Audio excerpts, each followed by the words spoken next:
अरेच्चा, आज ही काय गडबड? किती किती लोक आणि काय ती लगबग? मावशी, आत्या, मामानी काका, आजी आजोबा, आईनी बाबा, गोळा झाला सगळा गोतावळा. काय आहे बरं आज सोहळा? सजावट करून घराची झाली सगळी झगमगाट. इकडे तिकडे फुगे लावून पाळणा दिसतोय एकदम खास. नवीन कोरा पोशाख माझा दिसतोय कसा मी रुबाबदार. दृष्ट लागू नये म्हणून टिळा लावला उठावदार. वरून खाली खालून वर होतय मला गर गर गर.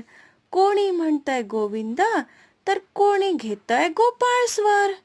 लाडू बबडू थांबेल आता, मिळेल मला आज नवीन ओळख. कान धरून कुर्र करून आत्याने केलंय नामकरण. पाळणा अंगाई म्हणत म्हणत झुलवलं मला सगळ्यांनी.